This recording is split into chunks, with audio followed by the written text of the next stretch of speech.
என்னோட பேர் டாக்டர் பாலகிருஷ்ணன். நான் பிஎஸ்ஜி மருத்துவமனையின் நரம்பியல் துறையில் பேராசிரியராக பணிபுரிகிறேன். இன்னைக்கு நான் உங்களுக்கு ஸ்ட்ரோக் பற்றி ஒரு சில விஷயங்கள் சொல்ல போகிறேன். ஸ்ட்ரோக் அப்படின்றது ஒரு மெடிக்கல் எமர்ஜென்சி. அப்படி அர்த்தம் என்னன்னா, நீங்கள் ஸ்ட்ரோக்குன்னு சஸ்பெக்ட் பண்ணிங்கன்னா உடனே நீங்கள் டாக்டர் உடனே ரீச் ஆகணும். அதே மாதிரி ஸ்ட்ரோக்கில் ரொம்ப முக்கியமான 2 வேர்ட்ஸ் என்னென்னா, டைம் இஸ் பிரெயின். அதாவது எவ்வளோ சீக்கிரம் டாக்டர் ரீச் ஆகிறீங்களோ அவ்வளோ சீக்கிரம் உங்களுக்கு நல்ல ரிகவரி கிடைக்கும்.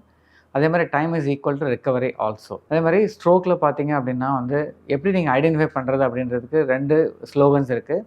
ஒன்று act fast and be fast.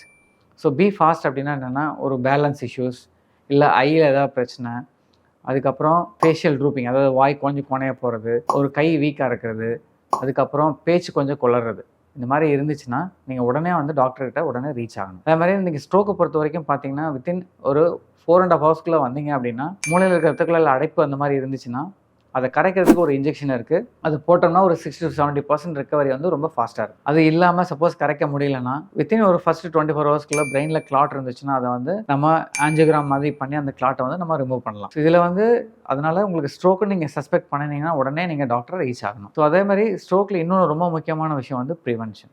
So stroke வராமல் தடுக்கிறத ஸ்ட்ரோக் வந்ததுக்கப்புறம் கஷ்டப்படுறதோட ரொம்ப நல்ல விஷயம். அது மாதிரி ஸ்ட்ரோக் வராமல் தடுக்கிறதுக்கு ஒரு healthy life style, food habits and healthy wait இதெல்லாம் கொஞ்சம் ஓரளவுக்கு மெயின்டைன் பண்ணணும். சுகர் பிபிலாம் இருந்துச்சுன்னா நல்லா கண்ட்ரோலில் வச்சுக்கணும். நன்றி.